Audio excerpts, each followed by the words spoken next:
अस्सलाम वालेकुम दोस्तों। मेरा नाम साकिब हुसैन है और आज हम जिस टॉपिक को डिस्कस करने जा रहे हैं वो है कॉन्सेप्ट ऑफ आइसोलेशन। तो सबसे पहले हम इसके ऑब्जेक्टिव्स डिस्कस करते हैं कि ऑब्जेक्टिव्स हमारे पास एचईसी की दिए हुए ऑब्जेक्टिव्स कौन से हैं। सबसे पहला जो ऑब्जेक्टिव है उसमें यह है कि हम बेसिक ऑफ आइसोलेशन को डिस्कस करेंगे कि मैनेजमेंट ऑफ आइसोलेशन एक अगर किसी पेशेंट की भी है तो उसको मैनेज किस तरह से किया जाता है। उसके अलावा अंडरस्टैंड करेंगे कि कौन कौन सी डिजीज़ में हमारे पास ऐसी हैं जो कम्युनिकेबल हैं या ट्रांसमिट होती हैं हमारे पास एक इंसान से दूसरे इंसान में। उसके अलावा हम देखेंगे कि कौन कौन से प्रिकॉशंस हैं हर एक पैथोजन के लिए, जिसमें हमारे पास बेसिक आ जाते हैं कॉन्टैक्ट, एयरबॉर्न और ड्रॉपलेट प्रिकॉशन, कि किस तरह से इनको जो है वो इम्प्लीमेंट किया जाता है और ये किस तरह से काम करते हैं। उसके अलावा हम डिफरेंस देखेंगे कि क्वारंटाइन और आइसोलेशन में डिफरेंस क्या है। हम आइडेंटिफाई करेंगे कि आइसोलेशन की टाइप्स कौन कौन सी होती हैं और आइसोलेशन और चेन ऑफ इन्फेक्शन का हमारे पास क्या रिलेशनशिप है, जिसके थ्रू अगर चेन ऑफ इन्फेक्शन का कोई भी कंपोनेंट ब्रेक किया जाए तो जो है वो डिजीज़ की जो प्रोग्रेस है वो ख़त्म हो जाएगी और इस तरह से जो उस डिजीज़ को ट्रांसमिट होने से बचाया जाएगा।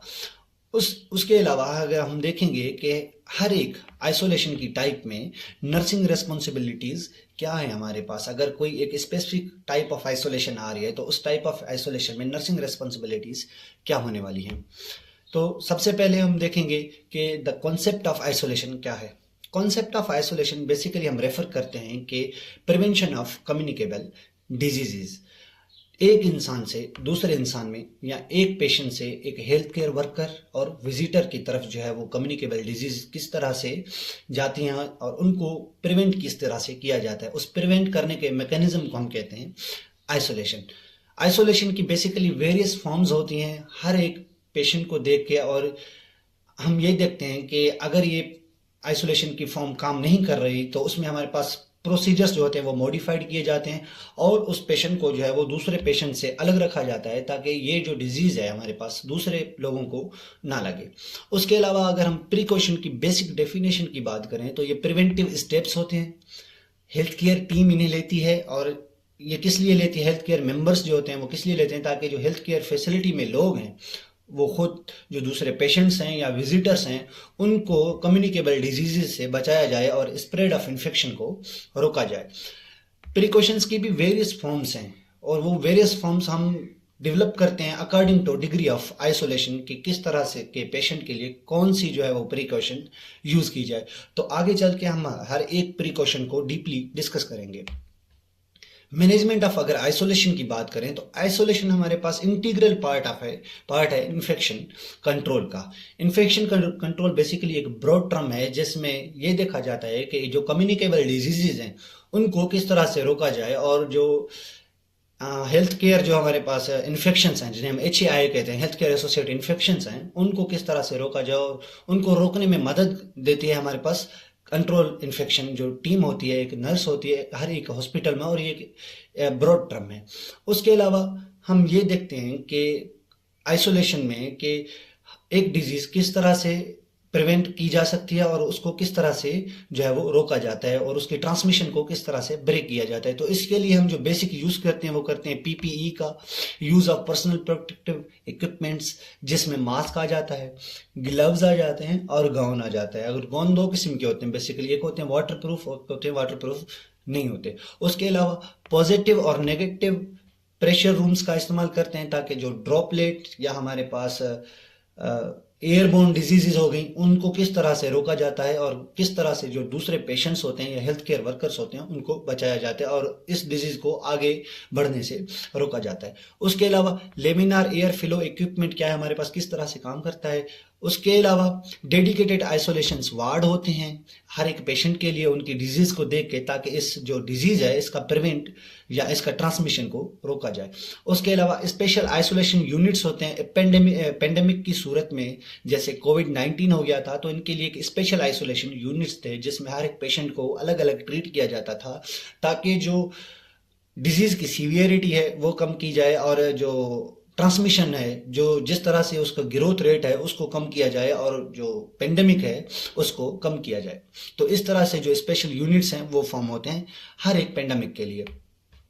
अगर हम पॉजिटिव प्रेशर रूम और नेगेटिव प्रेशर रूम में दोनों में फर्क देखें तो पॉजिटिव प्रेशर रूम इस तरह से काम करते हैं, जो उनकी पोर्टल ऑफ एंट्री होती है जिसके थ्रू एयर अंदर जा रही होती है तो एयर वापस भी उसी के थ्रू आ रही होती है, तो इस तरह से इन्फेक्शन के जो बढ़ने के चांसेस होते हैं वो ज़्यादा होते हैं। और ये पॉजिटिव प्रेशर रूम हर एक जो आइसोलेशन की टाइप होती है उसमें अलग यूज़ किए जाते हैं। अगर मिसाल के तौर पे कोई वूंड के साथ आया है तो उसे पॉजिटिव प्रेशर रूम में रखेंगे तो वहाँ पे इन्फेक्शन जो बढ़ने के चांसेस हैं वो कम होंगे। अगर कोई पेशेंट हमारे पास ट्यूबरक्यूलोसिस के साथ आ रहा है या कोई हमारे पास एयरबोर्न डिजीज़ के साथ आ रहा है तो उसको अगर हम पॉजिटिव प्रेशर रूम में रखेंगे तो उसमें डिजीज़ बढ़ने के चांसेस ज़्यादा होते हैं, क्योंकि जो सांस लेने का जरिया है या स्नीजिंग वगैरह है उसमें हमारे पास इन्फेक्शन होता है तो उसके बढ़ने के चांसेस ज़्यादा होंगे, और जो उसके साथ विजिटर्स होंगे या हमारे पास हेल्थ केयर वर्कर्स होंगे उनमें इन्फेक्शन बढ़ने के चांसेस ज़्यादा होते हैं। तो इस वजह से वजूद में आया negative pressure room. Negative pressure room में होता यह है कि जिस रूट ऑफ एंट्री से एयर जा रही है तो वो उस तरीके से वापस नहीं आएगी। वो क्या करेगी, उसके ऊपर हमारे पास एक नेगेटिव एयर फैन लगा होता है जिसके थ्रू क्या करेगा, उस एयर को ऊपर की तरफ खींचेगा, और हीपा नामी हमारे पास एक डिवाइस मौजूद होती है जो क्या करेगी, इस एयर को ड्राई करेगी और इस एयर में जो भी इन्फेक्शन वगैरह हो गए उनको जो है वो किल करेगी। और ड्राई करने के बाद इसी एयर को दोबारा जो है वो आगे फिलो किया जाता है और आगे जो है वो एनवायरनमेंट में रिलीज किया जाता है। अगर हम पीपीई की बात करें तो जैसे हम देख लेते हैं कि कोविड-19 में जो पीपीई थी उसमें हमारे पास N95 मास्क था, उसके अलावा फेस शील्ड थी, गूगल्स थे, और हमारे पास एक गाउन था, ग्लव्स थे उसी इंसान को। तो इस तरीके से अगर इसमें हम ये देख लें कि इसमें हर एक डिजीज़ के लिए जो पीपीई की फॉर्मेशन है उसमें चीज़ें ऐड की जाती हैं। कहीं पे N95 मास्क की ज़रूरत नहीं होती, कहीं पे होती है। तो इस हवाले से जो प्रिकॉशंस हैं वो चलती हैं, और प्रिकॉशन को तय कौन करता है, सीडीसी हमारे पास कंट्रोल ऑफ डिजीज सेंटर, ये अमेरिकन बेस्ड इदारा है जो प्रिकॉशंस को अपडेट करता रहता है और हमारे पास जो भी डिजीजेज होते हैं कम्युनिकेबल उनकी जो है वो मॉनिटरिंग करता है। अगर हम स्टैंडर्ड प्रिकॉशंस की बात करें, स्टैंडर्ड प्रिकॉशंस बेसिकली एक ब्रॉड टर्म है जिसमें कोई भी पेशेंट अगर क्लिनिकल साइड पे आ रहा है तो वो हम ये प्रिकॉशंस हर एक पेशेंट के लिए इस्तेमाल करेंगे, जिसमें हम ये देखेंगे कि अगर कोई भी पेशेंट अगर हम किसी भी पेशेंट के ब्लड, बॉडी फ्लूइड्स, म्यूकोसा या उसकी लॉन्ड्री वगैरह होगी, इन चीज़ों के टच में आ रहे हैं तो हम जो है वो स्टैंडर्ड प्रिकॉशंस को फॉलो करेंगे। स्टैंडर्ड प्रिकॉशन में होता ये है कि हम यूज़ ऑफ प्रोटेक्टिव पीपीई का इस्तेमाल करते हैं। Every time there is a risk of exposure. हर टाइम जो है वो पेशेंट, हमें तो नहीं पता होता ना कि ये पेशेंट किस जो है वो इन्फेक्शन डिजीज के साथ हमारे पास पहली मर्तबा आया है। तो हम क्या करते हैं कि स्टैंडर्ड प्रिकॉशंस का इस्तेमाल करते हैं। जब भी हम पेशेंट के ब्लड को टच करेंगे या पेशेंट के बॉडी फ्लूइड्स के साथ टच में आएंगे, सिक्रीशंस के साथ टच में आएंगे या एक्सक्रीशन के साथ टच में आएंगे, अदर देन स्वेट के अलावा, उसके अलावा अगर हम पेशेंट के लीजन्स या वूंड्स वगैरह हो गए, रेशेज हो गई, तो उनके साथ भी अगर टच में आएंगे तो ग्लव्स का इस्तेमाल या पीपीई के किसी भी कंपोनेंट का जो अहम होगा उस टाइम उसका इस्तेमाल लाजमी करेंगे। म्यूकोजल सरफेसेस के साथ टच में आ रहे हैं या पेशेंट की लॉन्ड्री के साथ टच में आ रहे हैं तो उसको जो है वो एक डिसाइडेड जो जगह होगी उस हेल्थ केयर फैसिलिटी में, वहाँ पर एक केयरफुली तरीके के साथ रखेंगे ताकि वहाँ से जो इन्फेक्शन है हमें ना लग जाए और हमारे थ्रू किसी पेशेंट को ना लग जाए। हेल्थ केयर वर्कर को एज अ इन्फेक्शन की सोर्स माना जाता है अगर हम ये पीपीई या स्टैंडर्ड प्रिकॉशंस नहीं फॉलो करेंगे, क्योंकि हमेशा हम पेशेंट के साथ टच में रहते हैं, उनके बॉडी फ्लूइड्स के साथ टच में रहते हैं, तो पेशेंट को जो है वो इन्फेक्शन लगने का चांसेस ज़्यादा होते हैं। उसके अलावा अगर हम इंजेक्शन प्रैक्टिसेस की बात करेंगे तो हम फॉलो करेंगे सेफ इंजेक्शन प्रैक्टिसेस को, ताकि जो नीडल स्टिक इंजरी के चांसेस हैं वो कम हो जाएं। उसके अलावा पॉसिबली कंटेमिनेटेड आइटम्स और सरफेसेस होती हैं जिसमें हमारे पास आ जाती हैं उसके फॉर्माइड्स वगैरह, तो अगर उनके साथ भी हम टच में आएंगे तो वहाँ पर भी स्टैंडर्ड प्रिकॉशंस का इस्तेमाल करेंगे और पीपीई का यूज़ करेंगे जिसमें ग्लव्स, गाउन्स और हमारे पास फेस मास्क आ जाता है। अगर हम हमारी बात करें तो इसमें हमारे पास अगर हम पेशेंट के साथ टच में आ रहे हैं तो हमारे जो ग्लव्स हैं वो भी कंटेमिनेटेड होते हैं, सीधी सी बात है। अगर हम पेशेंट की सिक्रीशन के साथ टच में आ रहे हैं तो हम वहाँ पे जो है वो वाटर प्रूफ गाउन का इस्तेमाल करेंगे। ये कम करता है पॉसिबिलिटी को कि जो कंटेमिनेटेड यूरिन है या फीसिस हैं तो वो अगर हमारी ग्लव्स पे लगेंगी गाउन पे तो वो हमें इन्फेक्टेड नहीं करेगी और हमारे थ्रू हम रिजर्वायर नहीं बनेंगे और हमारे थ्रू किसी भी पेशेंट को इन्फेक्शन नहीं लगेगा। उसके अलावा protective mask, Google face shield इस्तेमाल करेंगे उन पेशेंट के लिए जो हमारे पास खांसी वगैरह या जुकाम स्नीजिंग के साथ आते हैं, ताकि जो उनके छींटे हैं, स्प्लेशेस हैं, वो हमें ना लगें और हम एज अ रिजर्वायर के तौर पे काम ना करें। तो स्टैंडर्ड प्रिकॉशंस हमेशा हर एक पेशेंट के लिए यूज की जाती हैं। अगर हम ट्रांसमिशन ऑफ कंटीजियस डिजीजेस की बात करें तो किस तरह से हमारे पास जो कम्युनिकेबल डिजीजेस होते हैं वो जो है वो आगले पेशेंट को जो है वो इन्फेक्ट करती हैं और किस तरह से वो ट्रांसमिट होती हैं। तो इनकी जो कैटेगरी है हम उस बुनियाद पे करते हैं कि रूट ऑफ ट्रांसमिशन उस इन्फेक्शन का क्या है। जब हमें रूट ऑफ ट्रांसमिशन पता होता है तो उसकी बुनियाद पर हम जो है वो स्टैंडर्ड प्रिकॉशंस का या जो ट्रांसमिशन बेस्ड प्रिकॉशंस होती हैं उनका इस्तेमाल करते हैं। तो ट्रांसमिशन बेस्ड प्रिकॉशंस बेसिकली 4 किस्म की होती हैं जो as per HEC higher education commission के तौर पे जो हमें सिलेबस में दी गई हैं हम उनको डिस्कस करेंगे। सबसे पहले जो आ जाती है कॉन्टैक्ट ट्रांसमिशन, एयरबोर्न ट्रांसमिशन आ जाती हैं, इसी में ड्रॉपलेट ट्रांसमिशन आ जाती हैं, वेक्टर ट्रांसमिशन आ जाती हैं और इंटायरेक्ट ट्रांसमिशन आ जाती हैं। वेक्टर ट्रांसमिशन इस तरह से कहते हैं कि अगर कोई भी इन्फेक्शन जो है वो अगर कोई भी जैसे मलेरिया का सीधी सी एग्जांपल ले लें तो वो अगर किसी भी इन्फेक्टेड इंसान को जो वो बाइट करेगा तो वहां से जो वो मलेरिया वगैरह का इस्तेमाल जो है वो किसी दूसरे इंसान में जो है वो फॉलो होगा, जिसमें हम ये देखते हैं कि किसी एनिमल के थ्रू किसी भी इंसान को इन्फेक्शन लग रहा है तो उसके थ्रू अगर वो डिजीज ट्रांसमिट हो रही है तो उसे हम वेक्टर ट्रांसमिशन कहेंगे। उसके अलावा depending on the contiguous disease contiguous की बुनियाद पे हम ट्रांसमिशन की जो है वो किस तरह से जो उसको प्रोटेक्ट किया जाता है अपने घरों, स्कूल्स, वर्क साइट और हेल्थ केयर फैसिलिटीज में and other spaces with in the community. उसके अलावा अगर हम अपने पहले कंपोनेंट की तरफ आए कॉन्टैक्ट ट्रांसमिशन की, तो contact transmission basically primary route of spread of infection होता है डिजीजेस का, जिसको हमने 2 टाइप्स में जो है वो डिवाइड किया जाता है करते हैं। एक होता है डायरेक्ट कॉन्टैक्ट। डायरेक्ट कॉन्टैक्ट में हमारे पास पेशेंट की स्किन कॉन्टैक्ट आ गया या कोई भी अगर इंसान है वो किसी के साथ सेक्सुअल कॉन्टैक्ट में आ रहा है तो उसके थ्रू भी जो है वो हमारे पास जो कंटीजियस जो डिजीज होते हैं जैसे HIV हो गया तो वो सेक्सुअल ट्रांसमिटेड के थ्रू भी हमारे पास फैलता है। उसके अलावा direct exposure to infected wound, अगर एक हेल्थ केयर वर्कर की बात करें, अगर वो किसी पेशेंट के वुंड के साथ डायरेक्ट टच में आ रहा है और वो अगर ग्लव्स का इस्तेमाल नहीं पहन कर रहा तो वहां पर जो है वो डायरेक्ट कांटेक्ट होगा उस वुंड के साथ, जो वहां पर इन्फेक्शन होगा वो उस इंसान के हाथ में लगेगा। अगर वो इंसान उन हैंड्स को वॉश नहीं करता और किसी दूसरे इंसान को टच कर रहा है तो इस तरह से जो वो दूसरे इंसान तक वो डिजीज फैलेगी। तो इसकी बेसिक डेफिनेशन ये है कि the transmission occurs when a person comes into a direct physical contact with an infected individual or their body fluids। Precautionary measures हम डायरेक्ट कांटेक्ट के लिए क्या लेंगे? सबसे पहले wear gloves and ensure proper hygiene when caring for a clients. मिसाल के तौर पे एक वुंड के साथ पेशेंट आया, हम उसकी केयर कर रहे हैं तो वहां पर हम जो है वो ग्लव्स का इस्तेमाल लाजमी करेंगे, क्योंकि हम उनकी जो स्किन है उनके साथ डायरेक्ट टच में आ रहे हो और वो वुंड जो है वो इन्फेक्टेड है। अगर हम ग्लव्स का इस्तेमाल नहीं करेंगे तो वो जो इन्फेक्शन होगा हमारे हाथों पे लगेगा और दोबारा अगर हम वो हैंड वॉश नहीं कर रहे और दूसरे पेशेंट को जो है वो उसकी केयर में इन्वॉल्व हो रहे हैं तो इस वजह से इस तरीके से जो है वो इन्फेक्शन जो है वो स्प्रेड होगा एक पेशेंट से दूसरे पेशेंट तक और वहां से फिर दूसरे जो विजिटर्स होंगे उनके फैमिली मेम्बर्स होंगे, तो इस तरह से जो वो इन्फेक्शन स्प्रेड होता है।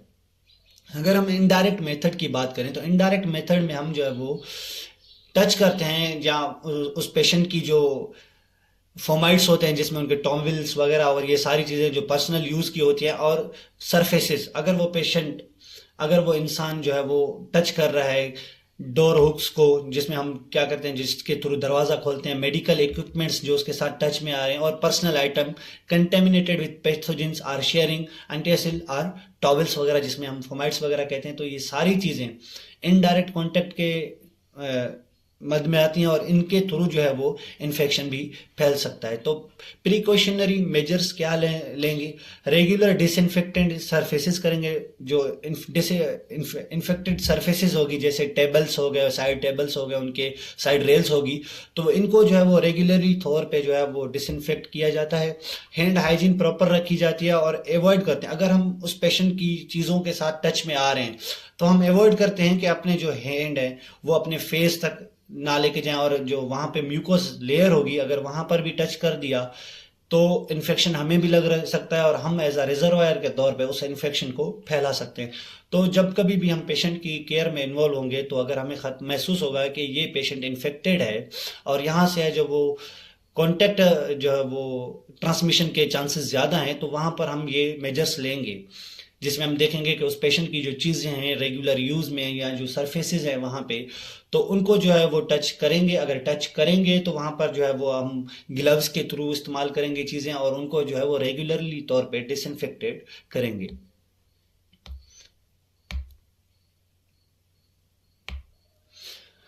कॉन्टैक्ट प्रिकॉशंस की जो वो एप्लीकेशंस कौन कौन सी होंगी, हम किस तरह से वो कॉन्टैक्ट प्रिकॉशन इस्तेमाल करेंगे? तो contact precautions are critical for managing infection such as, कौन कौन से इन्फेक्शंस हैं जो कॉन्टैक्ट प्रिकॉशन की मद में आते हैं। अगर उस पेशेंट को ये इन्फेक्शन होगा तो हम वो कॉन्टैक्ट प्रिकॉशन का इस्तेमाल करेंगे। तो सबसे पहले आ जाता है staphylococcus aureus, herpes simplex, varicella zoster.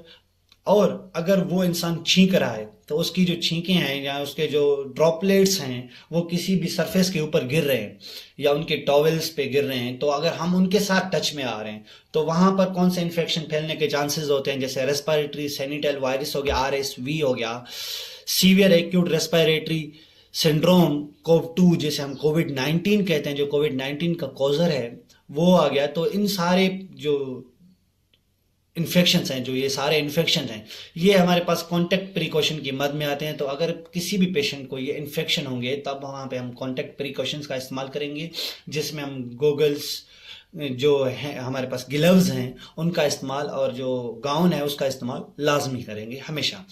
For all interaction with these clients or their environment, make sure to always wear gloves, gown, and handle and discard contaminated items like linen in an appropriate way. अगर हम enteric transmission की बात करें तो enteric transmission basically is a type of contact transmission. इसमें हम ज्यादा focus करते हैं GI पैथोजेंस पे। अगर किसी पेशेंट को क्लोस्ट्रिडियम डिफिसिल है तो ये, या किसी पेशेंट को हमारे पास क्लोस्ट्रिडियम डेफिसिल है या हमारे पास सैल्मोनेला टाइफी आ गया, तो इनका जो रूट ऑफ ट्रांसमिशन होता है ये ओरोफिकल के थ्रू होते हैं। अगर कोई भी पेशेंट वॉशरूम की तरफ जा रहा है और वो अपने अगर हैंड वॉश नहीं कर रहा और वो टच कर रहा है हमारे पास किसी सरफेस के ऊपर, तो वहां पर एज अ वो सरफेस एज अ रिजर्वायर के तौर पे काम करेगी। अगर हम वहां पे टच करें उस सरफेस को तो हम एज अ रिजर्वायर काम करेंगे और उस इन्फेक्शन को फैलाएंगे। और अगर हम इनडायरेक्ट चीज़ों में तो हमने डिस्कस कर लिया, अगर हम डायरेक्ट उस पेशेंट के साथ हैंड शेक कर रहे हैं या वो उस पेशेंट के साथ डायरेक्ट कांटेक्ट में आ रहे हैं तो वहां पर भी हमारे पास जो इंटेरिक प्रिकॉशंस हैं उनका इस्तेमाल हमेशा लाजमी करेंगे। तो वो कौन कौन सी हैं हमारे पास? सबसे पहले आ जाता है इनहेंस्ड कॉन्टैक्ट प्रिकॉशंस। हम फोकस करेंगे basically special focus on handling excretion safely and hygienically.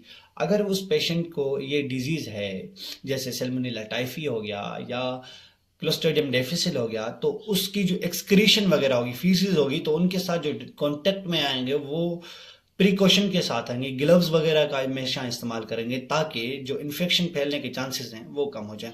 उसके अलावा सेफ डिस्पोजल ऑफ एक्सक्रीशन करेंगे ताकि उनके जो बेड पेन्स हो गए, यूरिनल्स हो गए, उनके साथ अगर हम डायरेक्टली कांटेक्ट में आ रहे हैं तो उनको जो है वो डायरेक्ट जो है वो टॉयलेट में जो है वो एक्सक्रीट आउट करेंगे और उस जगह पे जो है वो रेंस या डिसइंफेक्टेड के थ्रू थरली रेगुलर के तौर पे जो है वो उनको डिसइंफेक्टेड के थ्रू जो है वो सॉल्यूशंस होते हैं उनके साथ डिसइंफेक्ट किया जाएगा। अगर हम इन्वायरमेंट क्लीनिंग की बात करें, जैसे कोई सरफेसेस वगैरह होगी तो उनको क्लीन किया जाता है। टॉयलेट सीट्स, सिंक्स और डोर हैंडल्स वगैरह जो होते हैं उनको डायरेक्टली जो है वो क्लीन किया जाता है ताकि जो इन्फेक्शन है उनके बढ़ने के जो चांसेस हैं, ट्रांसमिट होने के चांसेस जो हैं, उनको एलिमिनेट किया जाए। अगर क्लाइंट हाइजीन की बात करें तो क्लाइंट को अगर वो वॉशरूम की तरफ जा रहे हैं तो उसको हमेशा रिमाइंड करवाएंगे ताकि आप अपने जो हाथ हैं वो थरली सोप के साथ धोएं। और जब सोप के साथ धो रहे हैं तो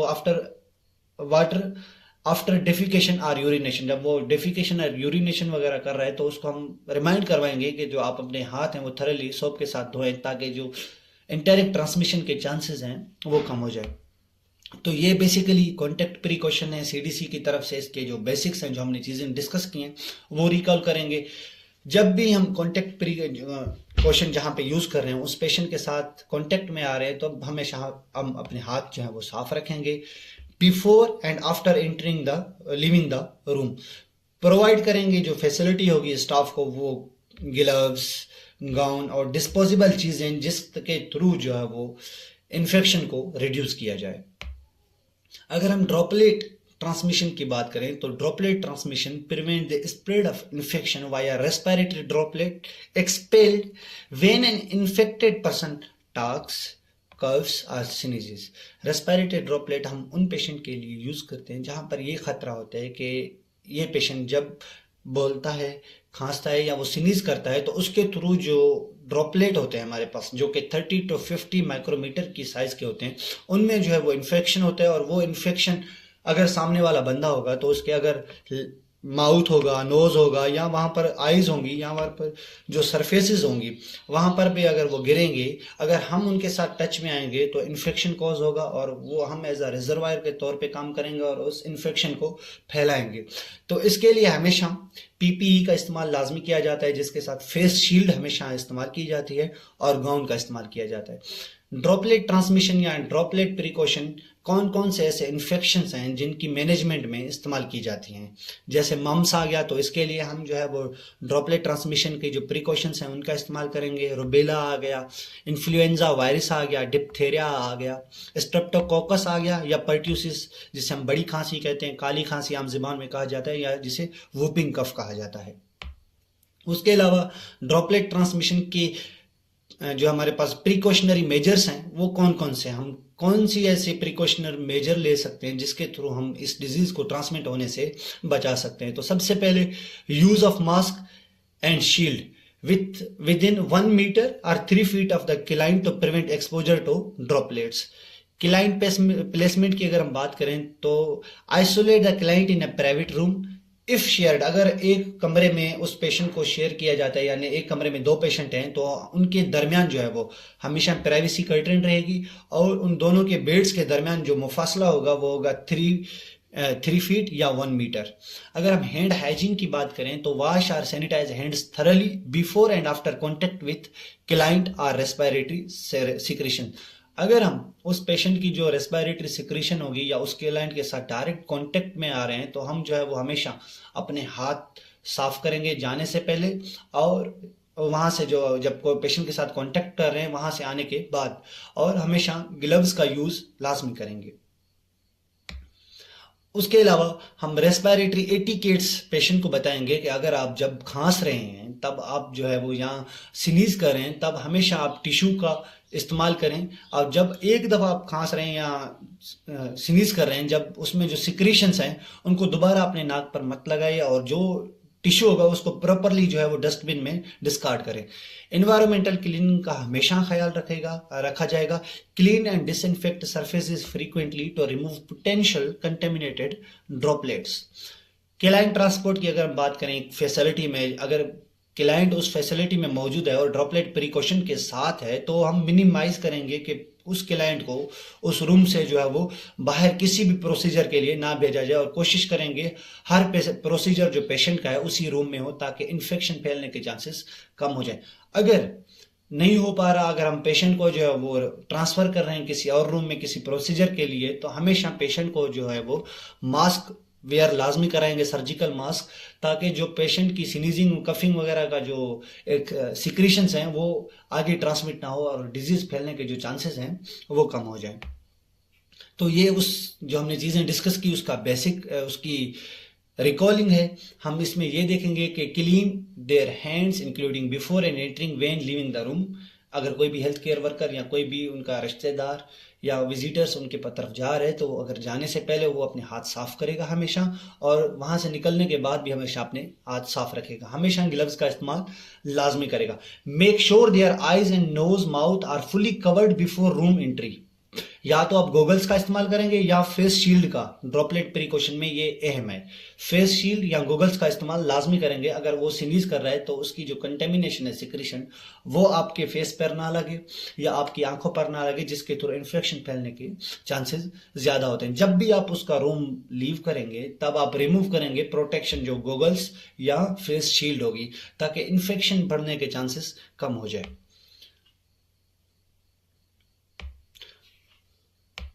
उसके अलावा एयरबोर्न ट्रांसमिशन की अगर बात करें तो airborne precautions are implemented for a client with infection caused by pathogen. Those are 5 micrometer smaller or उससे भी कम smaller in size and remains in environment for a long time of period and travel long distances.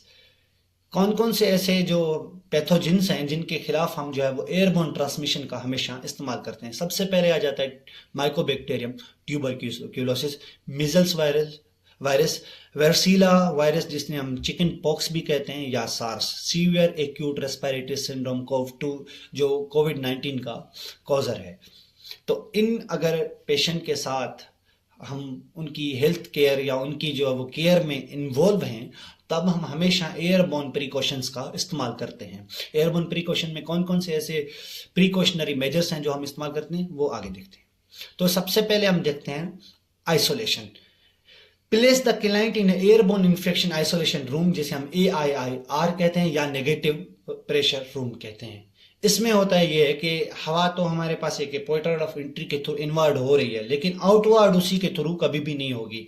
उस room में हमेशा ventilation का ख्याल रखा जाता है, और जब वो रूम हमारे पास नेगेटिव फैन के थ्रू अगर बाहर खींच रही है तो वो हमारे पास हमेशा हीपा के थ्रू फिल्टर होगी जब वो रिलीज होने से पहले।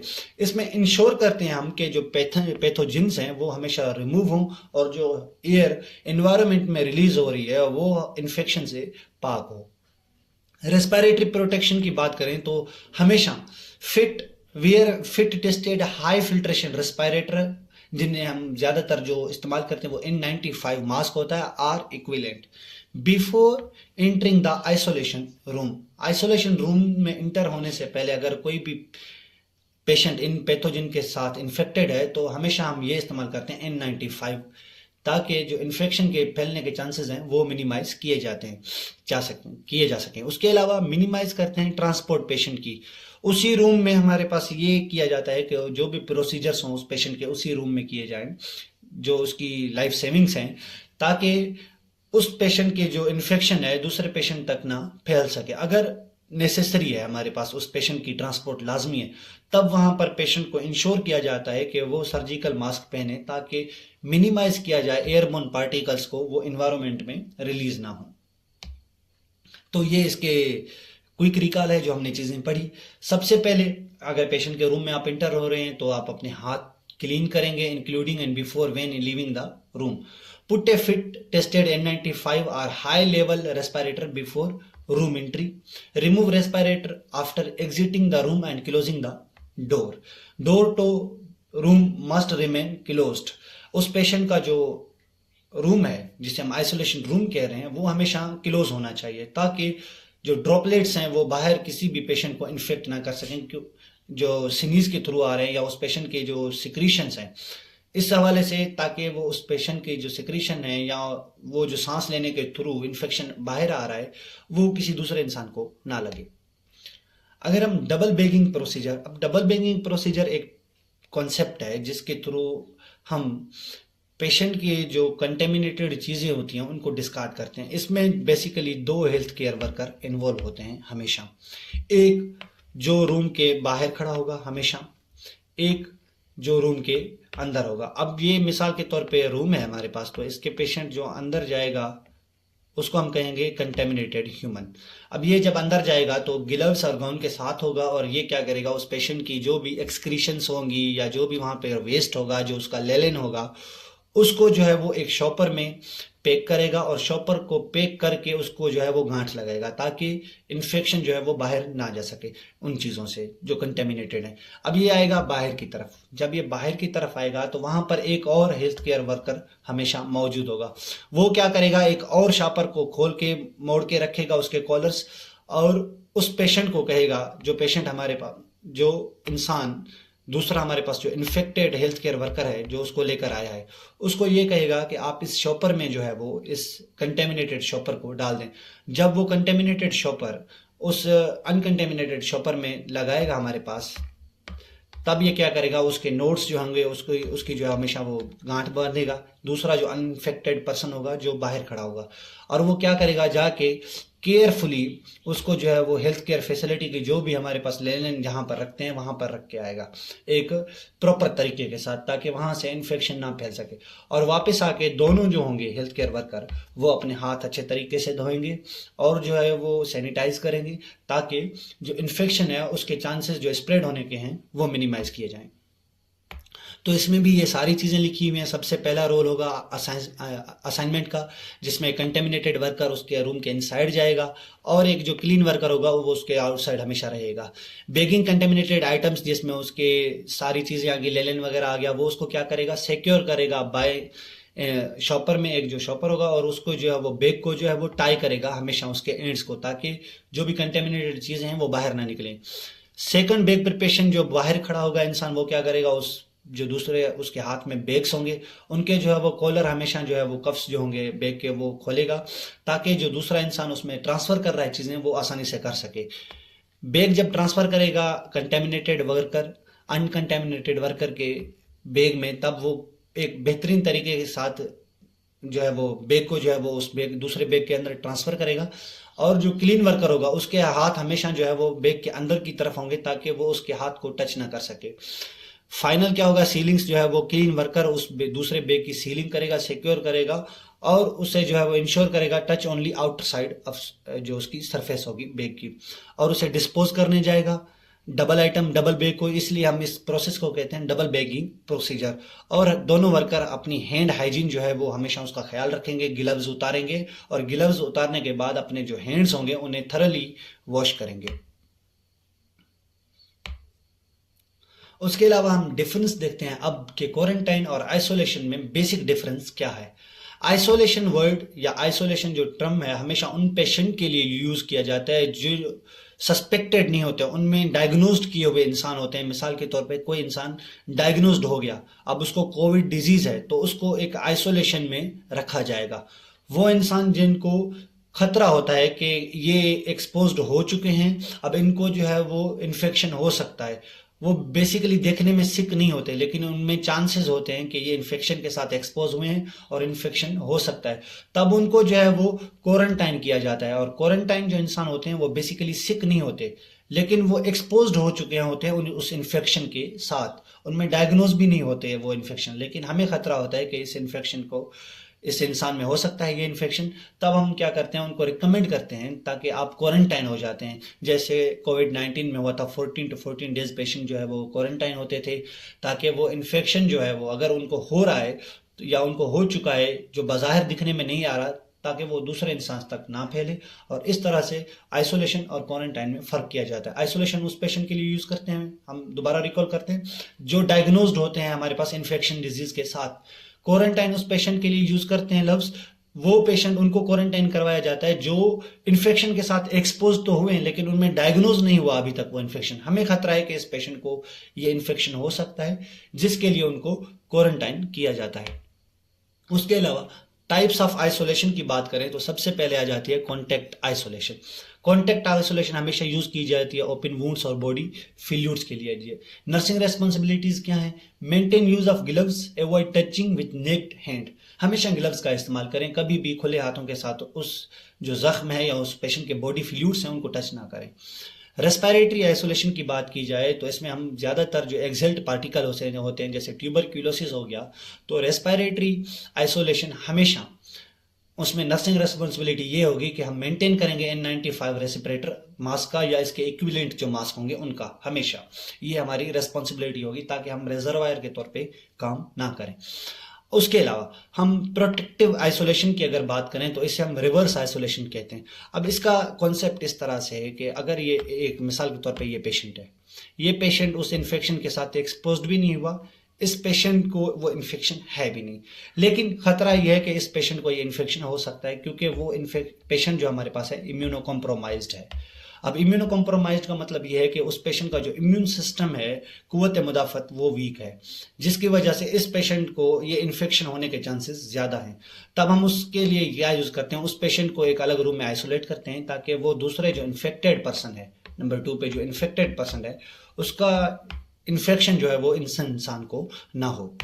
तो also known as reverse isolation used to protect immunocompromised infected patient from other people and contaminated objects, maintain laminar flow nursing responsibility, ये होगी formation of positive and negative air room pressures।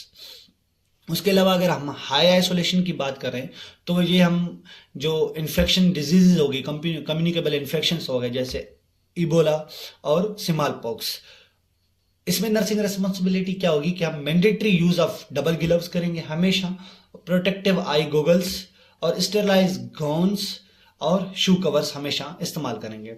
उसके अलावा strict isolation की बात की जाए तो strict isolation, इसकी डिस्क्रिप्शन ये है कि the prevent and spread of contagious infection diseases which are transmitted by air or contact. जो एयर और कॉन्टैक्ट के थ्रू डिजीजेस ट्रांसमिट होने का खतरा होता है, उन्हें हम इस जो स्ट्रिक्ट आइसोलेशन है उसके अंडर रखते हैं। इसमें नर्सिंग रिस्पॉन्सिबिलिटी होगी कि use of PPE and isolation of patient in specialised isolation units and isolation wards, separate sinks and disposable area for health care professional. वो जो सिंक यूज कर रहा होगा तो उस जो सिंक होगा वो उस पेशेंट के लिए अलग होना चाहिए और जो हेल्थ केयर वर्कर है उसके लिए अलग होना चाहिए ताकि क्रॉस कंटेमिनेशन ना हो। सेल्फ आइसोलेशन की अगर बात करें तो ये हमारे पास एक्सक्लूजन या होम आइसोलेशन इन्हें हम कहते हैं। It is the act of quarantining on self to protect other from infecting. Staying nursing responsibilities क्या होंगी, staying at home, preventing outing activities, maintaining social distancing. तो ये हमारे पास टाइप्स ऑफ आइसोलेशन है। हर टाइप्स ऑफ आइसोलेशन के लिए हमारे पास nursing अलग रिस्पॉन्सिबिलिटीज हैं और ये उन इन्फेक्शन डिजीजेस की या उन टाइप ऑफ आइसोलेशन की डिस्क्रिप्शन है। अगर हम isolation and the chain of infection की बात करें तो सबसे पहले हम ये समझते हैं कि चेन ऑफ इन्फेक्शन का बेसिक क्या है। तो चेन ऑफ इन्फेक्शन जो है वो systemic spread of infection in a community setting, उनको हम इस तरह से डिफाइन करते हैं। अगर किसी भी कम्युनिटी सेटिंग में एक इन्फेक्शन जो है वो स्प्रेड हो रहा है सिस्टमिक तरीके से, तो वो हमेशा जो है वो 6 जो उनके कंपोनेंट्स होंगे उनके थ्रू स्प्रेड होगा। अगर हम इन 6 लाइंस को, लिंक्स को किसी भी कंपोनेंट पे ब्रेक करेंगे तब हमारे पास स्प्रेड ऑफ इन्फेक्शन स्टॉप हो जाएगा, हमेशा वो आगे नहीं फैलेगा। और इस हवाले से है जो वो आइसोलेशन जो होगी वो इस इंसान की या वो दूसरे इंसान जो कंटेमिनेटेड होने के चांसेस होंगे वो कम होंगे। तो चेन ऑफ इन्फेक्शन के जो कंपोनेंट्स हैं वो ये हैं। सबसे पहले एक इन्फेक्शियस एजेंट होना चाहिए, सीधी सी बात है।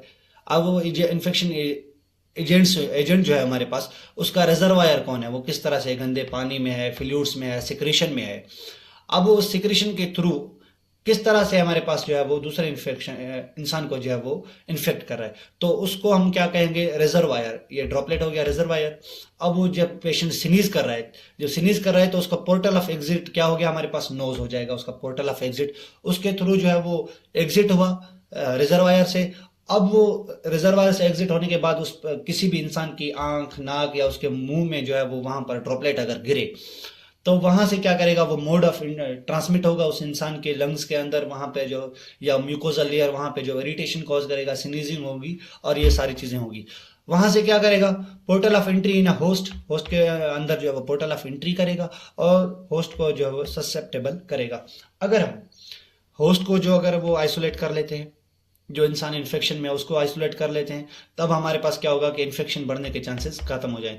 अगर हम उस पैथोजन को ही खत्म कर दें, अगर कोई तालाब में है या किसी ऐसे रिजर्वायर में है हमारे पास, अगर हम उससे सैनिटाइज कर दें, डिसइंफेक्ट कर दें, तो इन्फेक्शन एजेंट ही खत्म हो जाएगा। उसके अलावा जो रिजर्वायर है पैथोजन की, मिसाल के तौर पे वो एक रिजर्वायर है, उसका तालाब वगैरह वो सारी चीज़ें, अगर उनको हम डिसइंफेक्टेड कर दें तो वो खत्म हो जाएंगी। और पोर्टल ऑफ एग्जिट रिजर्वायर के तौर पे क्या काम करती है। अगर पोर्टल ऑफ एग्जिट उस रिजर्वायर की है, स्नीजिंग, कफिंग और ये सारी चीजें अगर उनको हम फेस मास्क वगैरह का इस्तेमाल करवाएंगे, तब वो उसकी पोर्टल ऑफ एंट्री जो है वो एग्जिट जो है वो ब्लॉक हो जाएगा और इस तरह से जो इन्फेक्शन है आगे नहीं फैलेगा। मोड ऑफ ट्रांसमिशन उस पेशेंट का, उस डिजीज का क्या है, अगर इसको ब्रेक किया जाएगा थ्रू मेडिसिन एनीथिंग, तो मोड ऑफ ट्रांसमिशन के थ्रू भी हम उसकी जो चेन होगी इन्फेक्शन की, इसको बंद किया जाएगा या इसको ब्रेक किया जाएगा। तो इस तरह से चेन ऑफ इन्फेक्शन काम करते हैं। और अब हम देखते हैं कि आइसोलेशन में इसका क्या काम है। Isolation and the chain of infection. Healthcare workers are regularly exposed to various types of illnesses and are at a risk of getting sick. Disease spread can occur between a patient and healthcare worker, even if the healthcare worker take all necessary precautions to minimize transmission. हमेशा खतरा रहता है कि ये disease जो health care worker है उसको फैल सकती है। वो हर कोशिश करे, हर नेसेसरी प्रिकॉशन ले, तब भी ये चांसेस होते हैं कि जो वो डिजीज उस पेशेंट को लग रही है। और वो इसलिए चांसेस होते हैं ताकि अगर किसी भी ऐसे पॉइंट पे उसने वो नेसेसरी प्रिकॉशंस नहीं लिए, तब वो उस पे जो हेल्थ केयर वर्कर होगा अगर उसको इन्फेक्शन लग गया तो वो ट्रांसमिट होने के चांसेस ज्यादा होते हैं। अगर वो सारे नेसेसरी प्रिकॉशंस ले रहा है तो वो अपनी तरफ से भरपूर कोशिश कर रहा है और वो मिनिमाइज कर रहा है ट्रांसमिशन को, ताकि वो अगले जो पेशेंट्स हैं या अगले जो हेल्थ केयर वर्कर हैं उनको ना लग सके। If a health care worker get sick with a communicable disease, the possible spread of may occurs to other health care worker or susceptible patients with in the health care facility. अगर patient A के through हमारे पास health care worker B को infection हो गया, वो उसमें transmit हो गया और उसको एज अ वो ये हमारे पास जो हेल्थ केयर वर्कर है वो रिजर्वायर का तौर काम कर रहा है, तो ये क्या करेगा, हमारे पास इस इन्फेक्शन को दूसरे हेल्थ केयर वर्कर्स जो पेशेंट्स होंगे उनकी तरफ फैलाएगा। तो इस वजह से हमेशा ये कहा जाता है कि आप नेसेसरी जो प्रिकॉशंस हैं बेसिक्स वो ज्यादा हमेशा इस्तेमाल करेंगे। The use of PPE, standard infection control procedures, control, hygiene control, sterilization techniques and guidelines is essential to break the chain of infection. इनके थ्रू जो हम चेन ऑफ इन्फेक्शन को ब्रेक कर सकते हैं। Nursing responsibilities in maintaining isolation. Nursing की कौन सी रेस्पॉन्सिबिलिटीज हैं आइसोलेशन को मेंटेन करने के लिए। Proper assessment of patient to determine type of isolation. Patient की जो है वो प्रॉपर असेसमेंट की जाए ताकि जो किस तरह की इस पेशेंट को आइसोलेशन की टाइप रिक्वायर है। Accurate appropriate documentation. हमेशा जो है वो अगर हम किसी भी पेशेंट को जो वो आइसोलेशन जो मेंटेन कर रहे हैं तो वो कौन सी आइसोलेशन की क्या टाइप है, उसकी ड्यूरेशन क्या है और कब से वो आइसोलेशन की जो टाइप है वो खत्म की गई है। काउंसलिंग और मॉरल सपोर्ट हमेशा पेशेंट को दी जाएगी, क्योंकि वो जब आइसोलेशन में होता है वो फीलिंग ऑफ लोनलीनेस हमेशा महसूस करता है। वो पेशेंट एंजाइटी में जा सकता है और डिप्रेशन का शिकार हो सकता है। Awareness of isolation precautions and guidelines to the rehabilitation team, entrance staff and family members and visitors and patient, इन सबको जो है वो आइसोलेशन की प्रिकॉशंस की अवेयरनेस दी जाएगी, उनकी गाइडलाइंस बताई जाएंगी, ताकि इन तरह से आप खुद को भी बचा सकते हैं और अपने प्यारों को भी बचा सकते हैं किसी भी कम्युनिकेबल डिजीज होने से। एडियर करेंगे to safety and policies of infection control to prevent transmission of disease. Thank you so much. ये जो चैप्टर था बड़ा ही, मेरे ख्याल में तो इतना लेंदी नहीं था, लेकिन इसमें डेटा काफ़ी सारी चीज़ें हैं। आप ये सब डेटा अच्छे तरीके से मुझे उम्मीद है कि समझ चुके होंगे।